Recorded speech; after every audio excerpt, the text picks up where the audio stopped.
termasuk golongan yang akan mendapatkan syafaat dari baginda Rasulullah Muhammad sallallahu alaihi wasallam kelak di hari kiamat. Amin ya rabbal alamin. Hadirin jamaah sekalian, tadi sudah disampaikan oleh pembawa acara, hari ini kita pengajian perdana setelah sekian lama kita tidak melaksanakan kegiatan ini. Mudah-mudahan mulai hari ini dan seterusnya pengajian ini dapat berlangsung tanpa harus diliburkan. Amin ya rabbal alamin. Maka oleh karena itu, marilah sebelum kita lanjut kepada materi pengajian pada pagi hari ini, mari kita bersama-sama membaca sholawat Tibbil Qulub.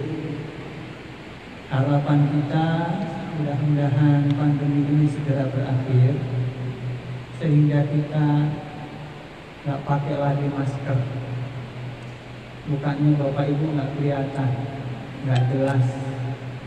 Saya kadang-kadang kalau ketemu orang pakai masker itu nggak kenal, padahal udah kenal, ingat tutup ya. Maka oleh karena itu, mari kita awali pengajian ini dengan baca sholawat Tibbil Qulub.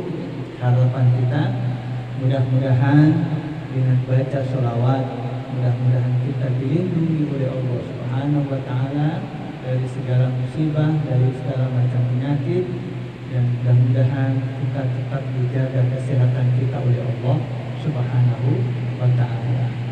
Bapak Ibu tentu sudah hafal semuanya, saya tinggal mengikuti. Allahumma shalli ala sayyidina Muhammadin tibbil qulubi wa dawaiha wa afiyatil abdani wa shifaiha wa nuril absari wa qiyadiha wa ala alihi wa sahbihi wa sallim. Mari bersama-sama. Allahumma shalli ala sayyidina Muhammadin tibbil qulubi wa dawaiha wa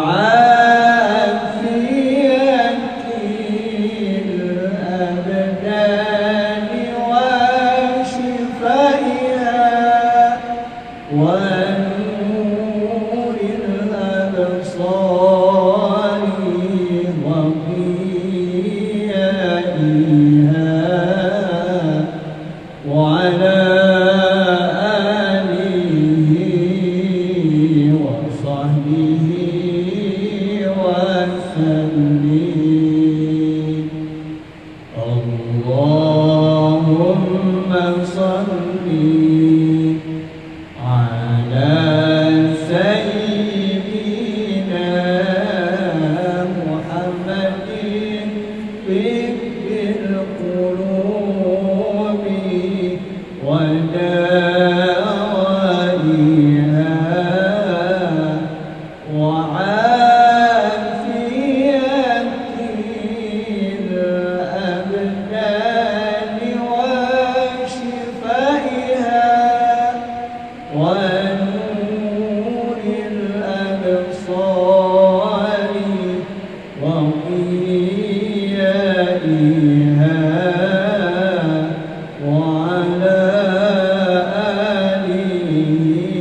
pagi hari ini adalah mencari teman yang baik dunia dan akhirat.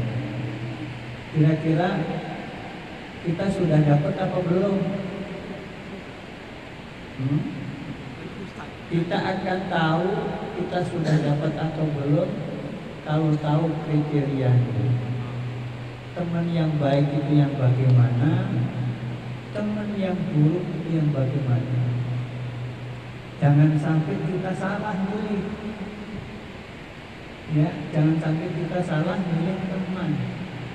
Kenapa?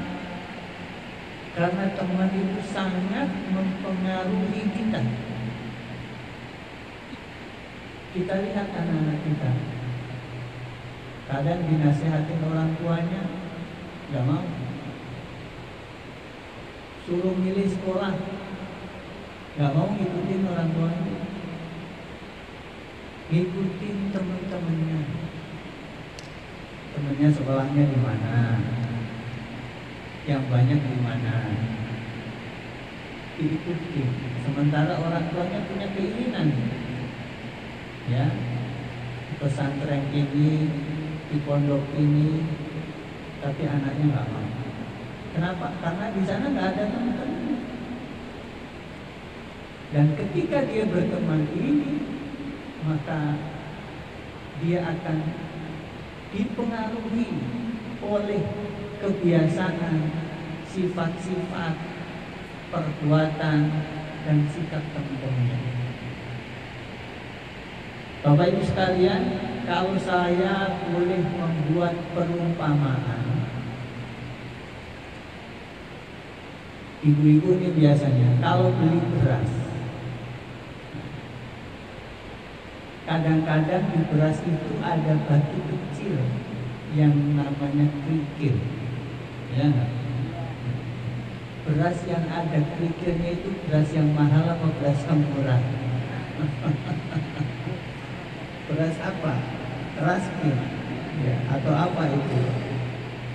Biasanya kalau beras itu kecampur dengan kerikil, harga beras dengan kerikil itu mahalan mana? Mahal kerikil apa mahal beras? Mahal beras. Tapi karena kerikil itu ikut beras, meskipun harga kerikil itu tidak semahal beras, maka kerikil itu akan menjadi mahal karena ikut di beras. Meskipun ikut mahal, kalau kerikil itu sudah atau beras itu sudah jadi nasi dan kerikilnya itu ikut, kira-kira kita telan apa kita buang? Kita buang. Kasihan juga ya. Kita buang. Kita nggak mau makan kerikil. Ya. Perumpamaan kita memilih teman itu tidak jauh berbeda dengan itu. Kalau kita ingin harga kita mahal, maka bertemanlah dengan orang yang mahal. Kayak kerikil tadi harganya murah, tapi karena ikut beras, nyampur dengan beras, jadi harganya seperti harga beras. Meskipun nasibnya tidak seberuntung dengan beras. Kalau di apa itu, di ayak ya, tahu di ayak ya, itu kan kelihatan akhirnya. Begitu kita lihat kerikil, kerikilnya dibuang. Begitulah teman yang buruk. Maka kalau kita ingin seperti beras yang harganya mahal, maka pilihlah teman-teman yang harganya mahal. Maksudnya apa? Pilih teman yang akhlaknya baik, tutur katanya baik, sikapnya baik, perbuatannya baik. Kalau diibaratkan di dalam Al-Quran itu, sifat orang mukmin itu seperti lebah. Surat An-Nahl Allah abadikan sebagai salah satu nama surat di dalam Al-Quran. Bagaimana sifat dan karakter lebah itu? Lebah itu dia tidak hinggap kecuali di tempat yang bersih. Nggak mau dia di comberan, di kotoran itu nggak mau. Nggak kayak lalat, di mana aja hinggap. Orang yang baik itu tempatnya ya di tempat-tempat yang baik, bukan di tempat-tempat yang kotor. Ya, karaokean, bar, diskotik, ya. Dan yang dilakukan juga baik. Gak suka main gaple, gak minum-minuman. Bapak-bapak Ustaz cuma iseng doang kok. Ini juga gak pakai duit kok. Iya, pertamanya iseng. Nanti lama-lama jadi bukan iseng lagi, jadi kebiasaan. Lebah itu tidak hinggap kecuali di tempat-tempat yang baik, di bunga-bunga yang sedang mekar. Yang kedua, sifat lebah itu dia ketika hinggap itu tidak sampai mematahkan dahan yang dia hinggapi. Orang yang baik adalah orang yang ketika dia berada dimanapun dia berada, tidak membuat orang lain itu jadi tidak nyaman. Kalau kita misalnya punya jamaah, punya kelompok, punya teman-teman, ya, apakah itu arisan, apakah itu yasinan dan lain sebagainya, kehadiran kita itu sangat ditunggu oleh teman-teman kita. Jangan sampai kehadiran kita itu membuat teman-teman kita itu nggak nyaman. Kenapa? Karena sifat dan perilaku karakter kita itu tidak baik. Tuh. Lihat jangan. Nih, tukang provokator. Ya. Asalnya kita lagi ngobrol asik gitu ya, ketawa, begitu dia datang pada dia. Kadang-kadang justru malah kita tinggalin, pergi, kabur. Mana ada provokator. Orang yang baik itu ketika dia datang, alhamdulillah, panjang umur, kamu ditungguin, baik tadi barusan diomongin. Datang juga alhamdulillah, membuat senang orang lain. Ya, kenapa? Karena sifat dan perbuatan kita baik. Kalau ngomong nggak pernah nyakitin, kemudian kita anggap ada kepedulian apabila ada teman kita yang sedang kesusahan, kita tolong, ringankan. Jadi orang lain jadi senang. Yang ketiga, sifat lebah itu dia bisa memproduksi sesuatu yang sangat bermanfaat. Apa itu? Madu. Ya. Sebagai seorang muslim yang baik, sebagai seorang mukmin yang baik, kita harus punya nilai manfaat kepada orang lain, meskipun kecil. Tadi saya sudah duduk di sini karena dianggapnya terlalu jauh, padahal meskipun jaraknya jauh, hati saya dekat kok sama ibu-ibu. Ya, maunya deket-deketan aja. Bangku, meja dan kursinya ditarik, kelihatannya sepele. Itu berarti yang ngangkat itu punya nilai manfaat. Kenapa? Dan akhirnya saya bisa dilihat ibu-ibu di sana, bisa kelihatan manfaat meskipun kecil. Jangan diremehkan perbuatan-perbuatan kita yang bersifat duniawi, yang kelihatannya kecil di mata manusia tapi besar di hadapan Allah. Berapa banyak orang yang mempunyai amal ibadah yang kelihatannya besar tapi tidak bernilai apa-apa di hadapan Allah. Kenapa? Karena niatnya tidak baik. Niatnya bapak tadi bagus, biar Ustaz kelihatan bagus, bukan ingin dipamerin, bukan. Orang yang baik adalah orang yang punya nilai manfaat. Dan lebah itu tidak egois. Egois bagaimana? Enak aja, saya yang ngeluarin, dia yang nikmati. Madu itu dia nggak ngerasain. Bagaimana rasanya madu itu dia nggak ngerasain. Justru yang menikmati itu kita, manusia, makhluk yang tidak sejenis dengan dia. Dan dia tidak marah. Dia tidak marah. Jadi dia tidak egois. Yang keempat, sifat orang yang baik seorang mukmin itu adalah jangan coba-coba ganggu lebah. Lebah itu enggak ngantuk, apa itu? Ngantuk bahasanya. Tapi kalau dia diganggu, kemana saja kita lari, dia akan kejar kita. Kita akan dikejar oleh dia. Bahkan kalau sudah kena, baru sakitnya minta ampun. Teman yang baik itu digambarkan oleh Rasulullah SAW dalam sebuah sabdanya, innama masalul jalisis salihi wa jalisis su'i kahamilil miski wa nafihil kir.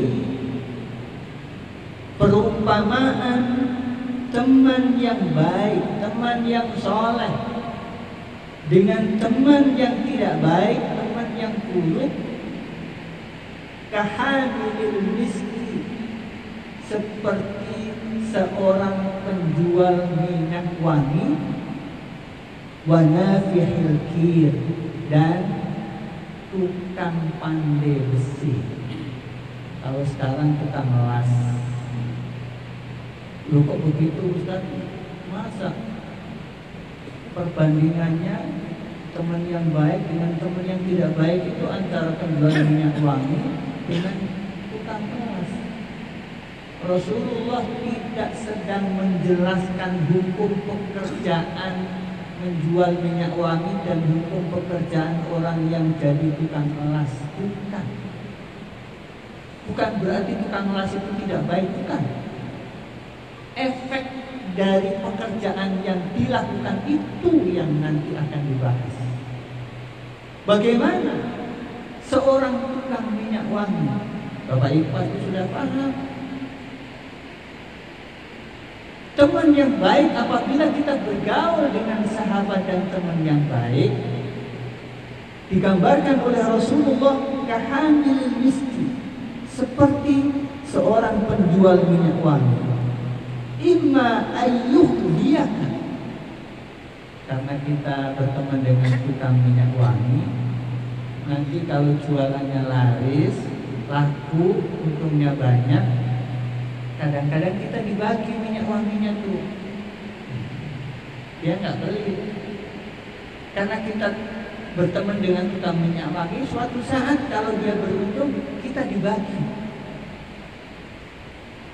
Kalau misalnya nggak dibagi, wa imma an tabta'a minhu, ya karena kita berteman dengan tukang minyak wangi, kalau kita belikan pasti harganya beda, ya, harga persaudaraan, ya. Kalau kita nggak dapat gratisan, nggak dibagi minyak wanginya, kita kalau beli pasti ada potongannya. Berbeda dengan misalnya kita beli minyak wangi 10.000.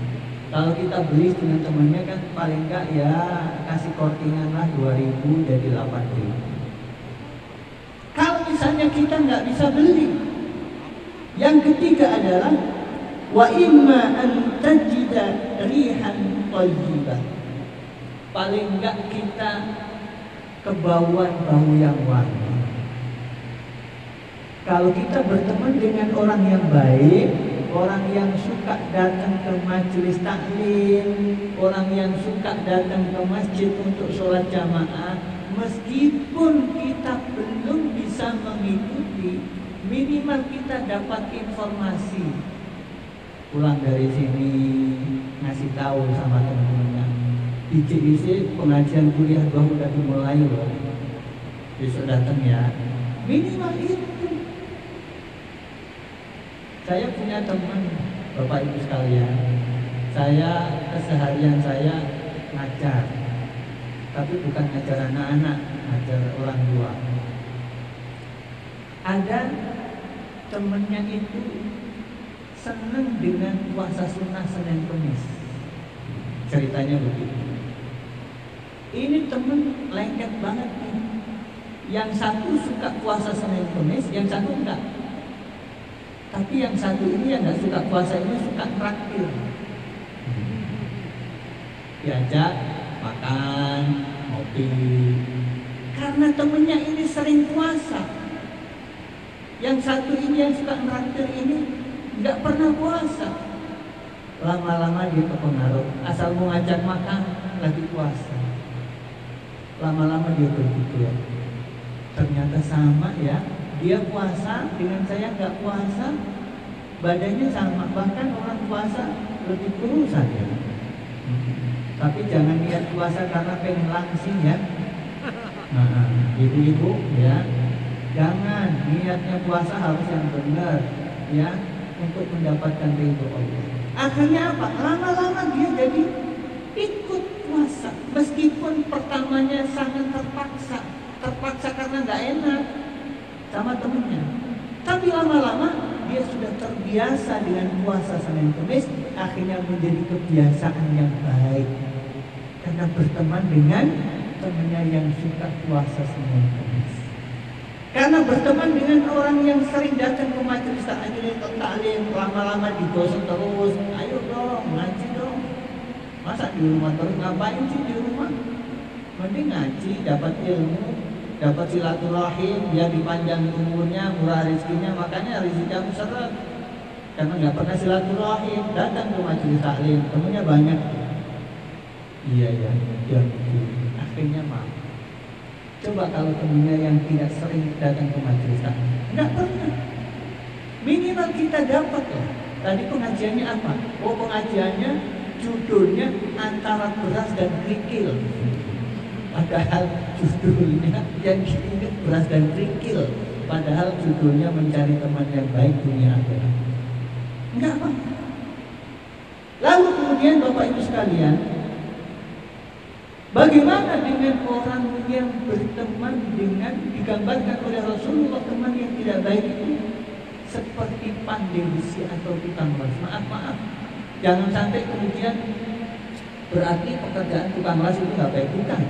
Bukan itu. Rasulullah tidak sedang menjelaskan tentang hukum pekerjaan tukang las. Ya kalau nanti nggak ada yang las, siapa yang bikin pagar? Ya nggak ada. Ya. Rasulullah sedang menggambarkan perumpamaan orang yang berteman dengan orang tukang las atau pandai besi. Bagaimana? Imma ayyahriqu siyabak. Kalau kita berteman dengan tukang las yang pekerjaan sehari-harinya itu ngelas. Kalau ngelas itu baik, tapi kalau ngeles itu tidak baik. Ibu-ibu suka ngeles, Pak, ya. Yang bagus itu ngelus, nah, ngelus bapaknya, ya. jangan ngeles, ya.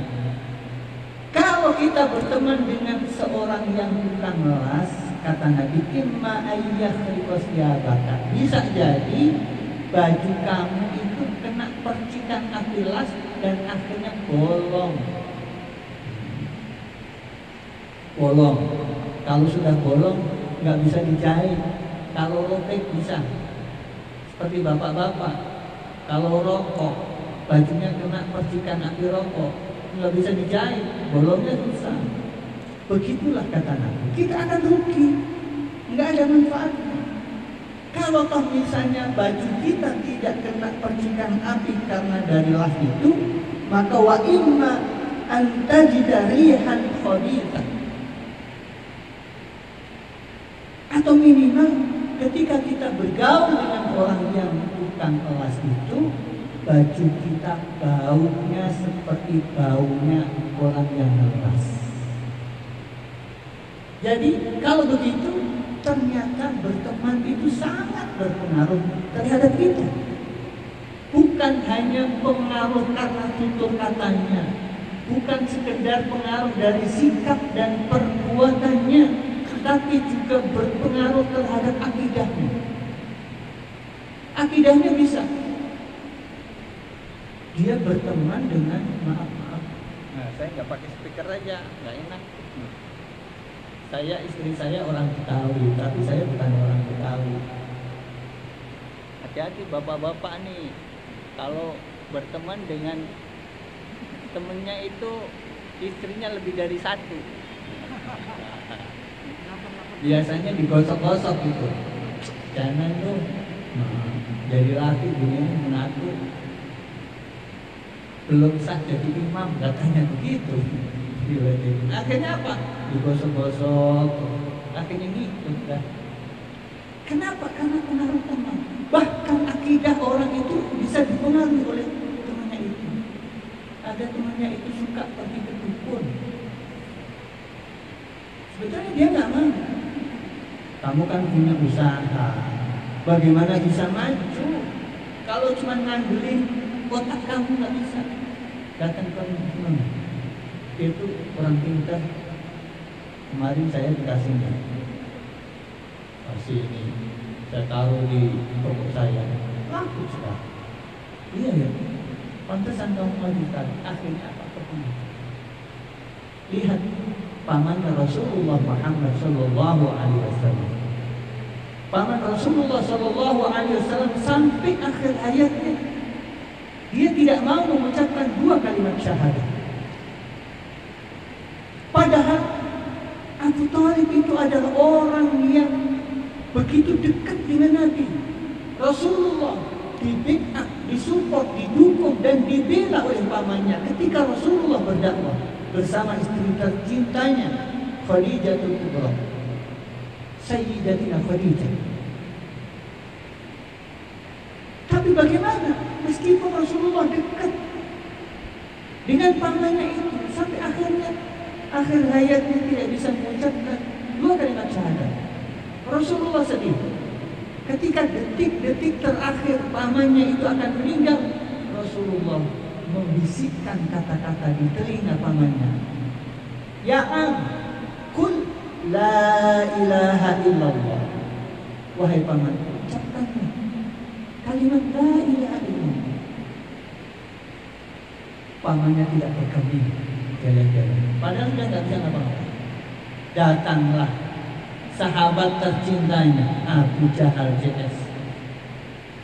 Abu Jahal nggak mau kalah. Apa kata Abu Jahal kepada Abu Thalib? Atarghabu an millati Abdul Muttalib? Apakah kamu sudah benci dengan agama nenek moyang? Abu Jahal membisikkan di telinganya Abu Thalib.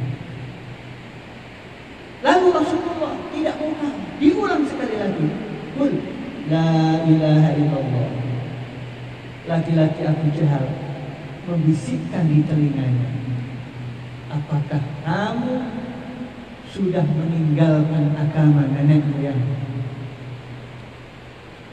Sampai akhirnya di detik terakhir Abu Thalib mengatakan, ana ala millati Abdul Muttalib.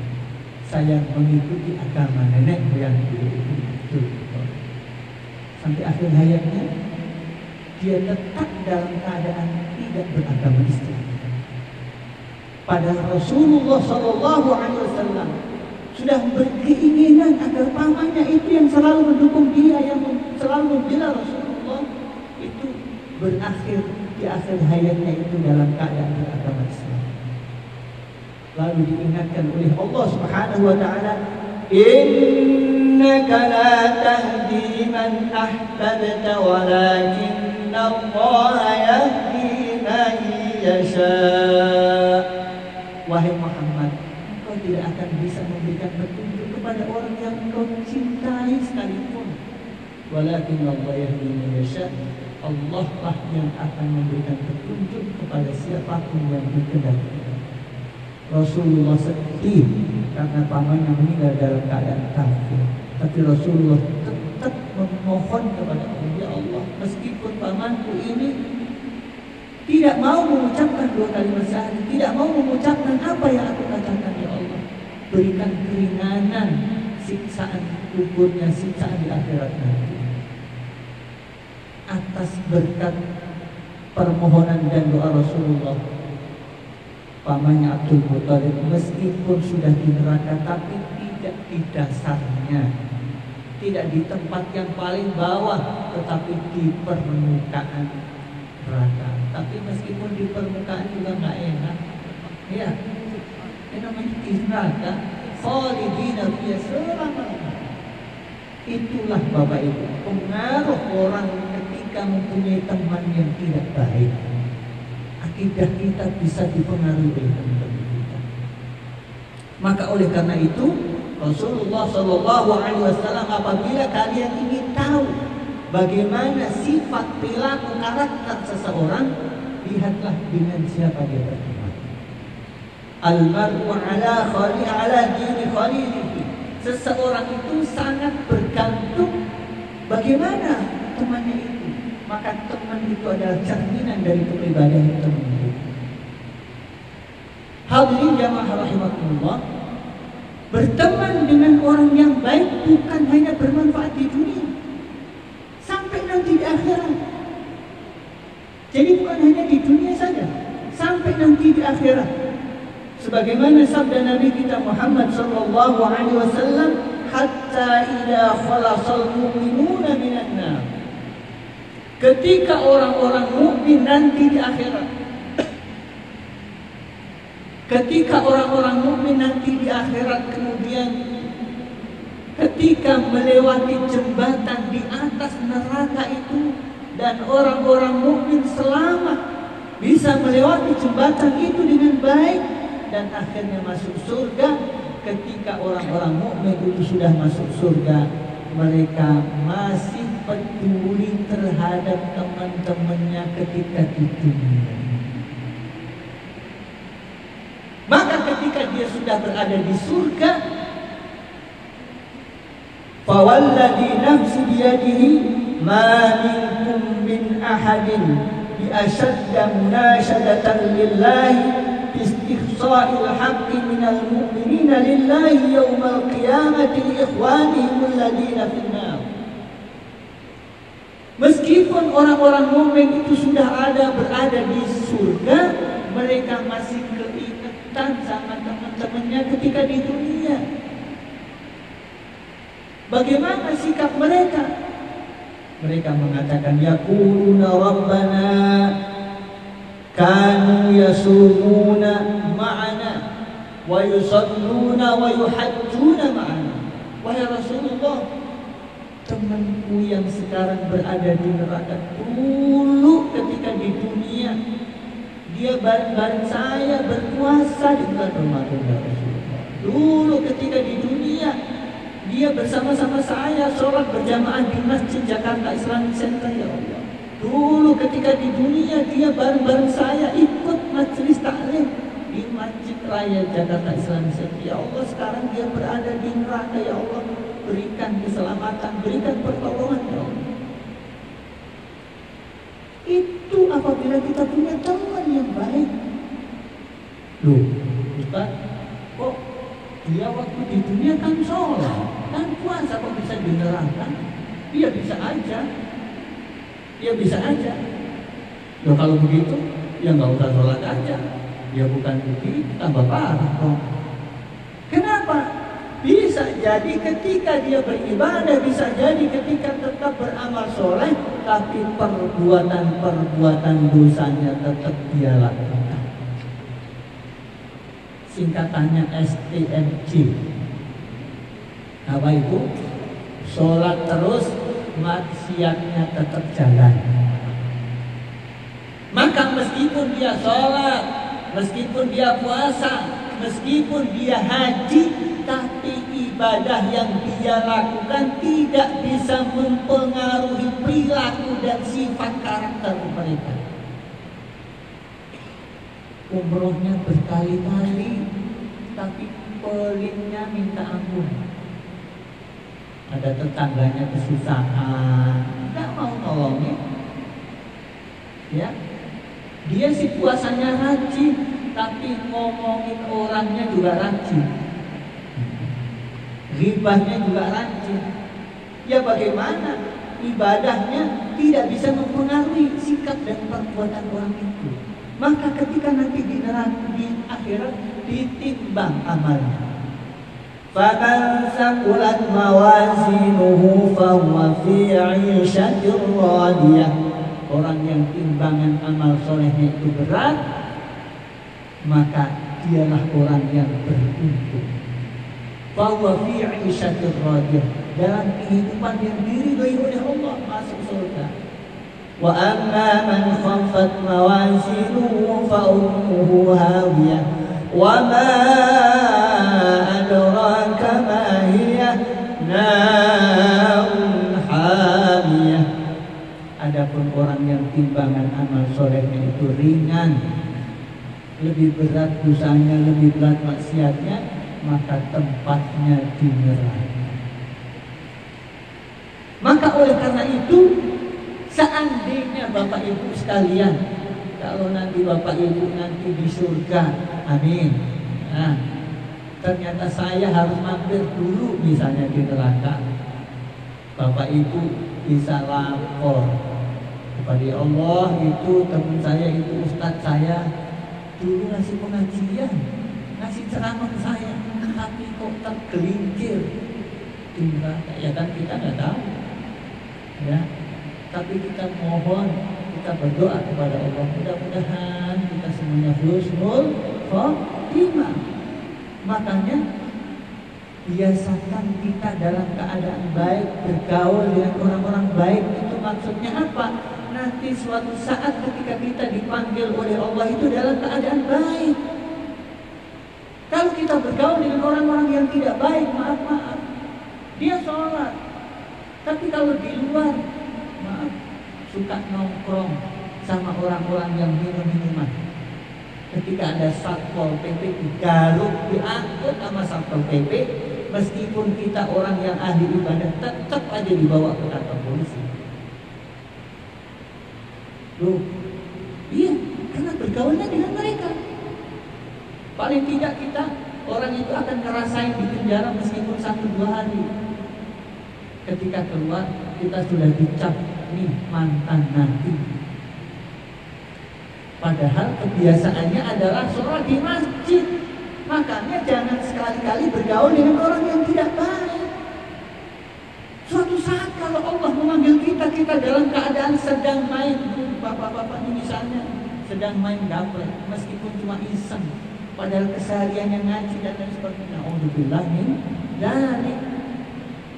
Orang yang kebiasaannya baik, kemudian amalnya juga baik, kadang-kadang di akhir hayatnya juga tidak ada jaminan dari kita. Maka oleh karena itu, ketika nanti teman-temannya berada di surga dan kita barangkali nasibnya tidak sebaik teman-teman kita, maka teman-teman kita akan lapor kepada Allah. Rabbana, ya Allah, itu teman saya, tolong berikan pertolongan ya Allah. Apakah bisa berikan pertolongan kita? Fayuqalu lahum akhriju man 'araftahum.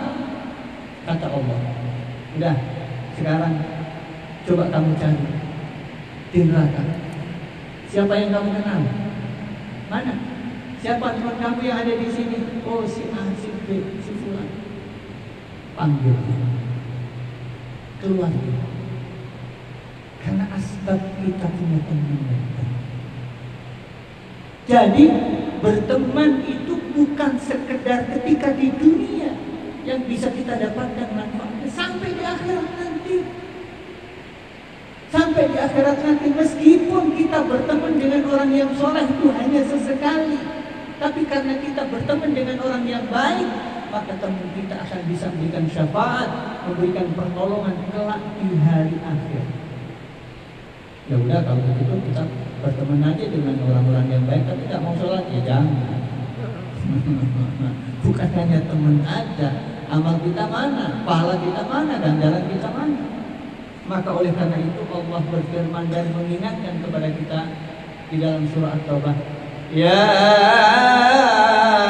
ayyuhalladzina amanu taqullaha wa kunu ma'as shadiqin. Wahai orang-orang yang beriman, bertakwalah kepada Allah dan hendaklah kalian bersama orang-orang yang baik. Ya, orang yang baik salah satu di antaranya adalah orang yang sifatnya jujur, nggak suka bohong. Ma'as-shadiqin dimaksud itu orang yang baik itu, orang yang benar itu di antaranya adalah orang yang jujur.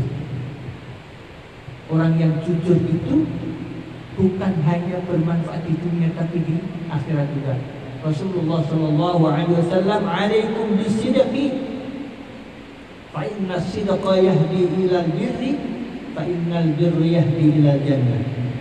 Hendaklah kalian menjadi orang yang jujur, hendaklah kalian berteman dengan orang-orang yang jujur, yang baik, karena kejujuran itu akan mengantarkan kalian kepada kebaikan, dan kebaikan itu akan mengantarkan kalian menuju surganya Allah Subhanahu wa ta'ala. Demikian Bapak Ibu sekalian yang dapat saya sampaikan. Apabila ada hal yang ingin ditanyakan, dipersilahkan.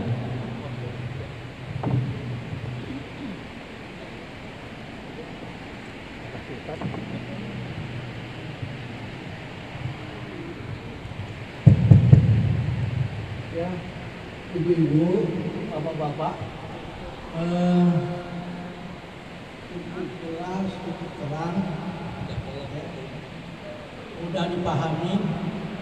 Namun barangkali di antara ibu-ibu masih ada yang ingin minta pencerahan kembali atau konteks di luar konteks daripada ceramah juga boleh. Karena kita serba maulah untuk menjawab apa yang kita tanyakan. Bapak-bapak, apa ada yang mau nanya? Tolong maju sebentar ya. Ibu-ibu, ada yang mau nanya? Ada? Ada lagi yang mau nanya? Ya, karena dia dulu ini, silakan. Assalamualaikum Ustaz. Tetap. Nggak apa-apa, di sini aja nggak apa-apa. Bismillahirrahmanirrahim. Ustaz mau nanya, apa sikap kita berteman dengan orang yang non muslim gimana Ustaz? Itu aja. Terima kasih. Assalamualaikum. Lanjut dulu atau ya. ya. Silakan ibu-ibu. Assalamualaikum warahmatullahi wabarakatuh. Waalaikumsalam warahmatullahi wabarakatuh. Mohon maaf Ustaz, saya mau bertanya. Tadi yang An-Nahl ayat berapa ya dan At-Taubah? Terus untuk agar tidak tersinggung teman kita, kan kita kan berteman banyak. Jadi antaranya orang yang kurang baik, untuk mengajak dia supaya lebih baik, dan kita pun jangan sampai terikuti dengan tindakan yang tidak baik itu kepada kita. Ya, makasih Pak Ustaz. Assalamualaikum warahmatullahi wabarakatuh. Dua pertanyaan dulu Ustaz ya. Ya. Baik. Yang pertama, berteman dengan seorang non-muslim. Ya. Jadi kalau sekedar punya kenalan ya nggak apa-apa. Kan kita nggak boleh. Dalam hal muamalah kita boleh dengan orang non-muslim, tapi bukan masalah agama, bukan masalah akidah. Ya, kalau sudah menyangkut akidah ya jangan.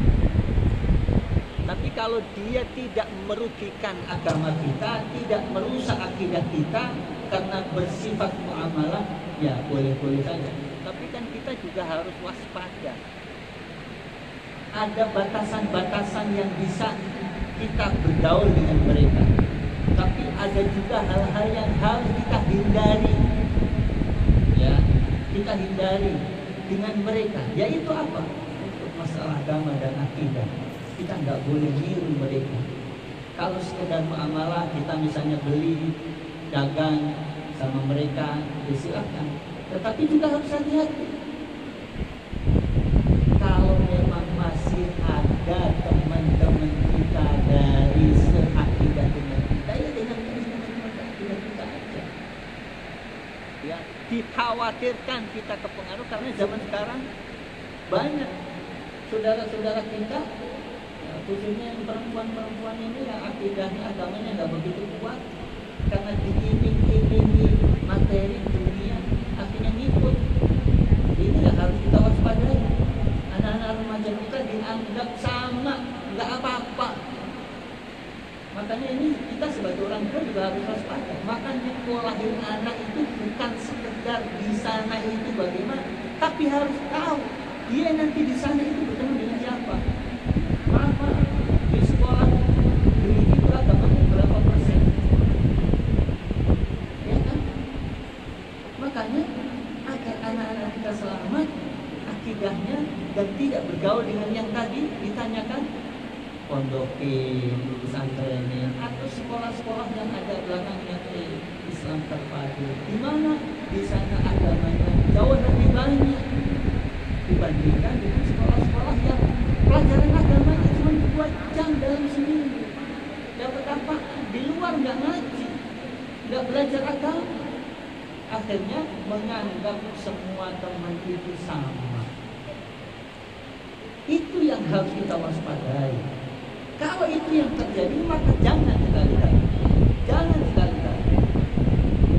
Kenapa? Karena sudah terpengaruh, sudah lengket dengan orang itu, susah untuk dipisahkan. Ya, itu ya. Jadi sekedar muamalah silakan. Tapi kalau lebih dari itu, sebaiknya tidak. Yang kedua, bagaimana menyikapi teman kita kan banyak. Ya, ada yang baik, ada yang baiknya separuh, ya, tengah-tengah, kadang-kadang dia baik, kadang-kadang dia nggak baik, gitu ya. Ada teman yang memang nggak baik, maka kita harus pandai-pandai memilah dan memilih. Kriterianya sudah saya sampaikan. Sekarang tinggal ibu-ibu itu menerapkan. Bukan berarti yang tidak baik kemudian kita jauhin. Selama dia masih bisa kita ajak untuk berbuat baik, ya deketin. Kan kita juga punya tugas. Yang namanya dakwah itu tidak harus dilakukan oleh seorang ustaz, kiai atau ustazah. Bapak ibu ini punya tugas dakwah juga. Dakwah itu kan ngajak. Teman yang tidak baik itu diajak, ayo dong ngaji, ayo dong sholat, ayo dong tahlilan, yasinan. Akhirnya apa? Kalau dia lagi ngomong yang tidak baik, jangan begitu dong. Masa ngomong yang ada di kebun binatang keluar semua, ya kan nggak baik. Sayangi lisannya. Kenapa? Karena di akhirat semua anggota tubuh kita akan diminta pertanggungjawabannya. Deketin pelan-pelan. Kita punya tugas. Jadi jangan sampai, maksudnya yang tidak boleh itu untuk ngikuti gitu loh. Makanya dasar kita, akidah kita, agama kita harus kuat. Kalau agama kita masih kurang, bertemanlah dengan orang-orang yang agamanya lebih bagus dari kita. Jangan kemudian kita menganggap lebih bagus, kemudian kita nggak mau berteman dengan orang yang lebih bagus lagi. Berteman dengan orang yang lebih bagus, dengan orang yang kurang bagus, dalam rangka untuk mengajak mereka untuk bisa lebih bagus. Begitu Bu. Jadi harus ada teman yang memang benar-benar kita bisa ajak susah. Ada teman yang sekedar dia bertemanlah, kenalah, di grup WA ada. Ini nih yang suka provokator nih, suka ngirim kabar hoax. Kan ada tuh. Makanya jangan dikomenin. Kalau dia lagi nge-share apa-apa udah diemin aja. Jangan terpengaruh dengan itu. Begitu ya Bu. Ada lagi? Itu yang An-Nahl ayat berapa ya Pak atau Bang? Oh, An-Nahl itu kan nama surat. Ayatnya? Ya nama surat ya berarti sepanjang itu. Kalau yang tadi ya ayyuhalladzina amanu taqullah, sebentar saya buka di surat At-Taubah. Silakan. Itu kan pertanyaannya itu udah ya.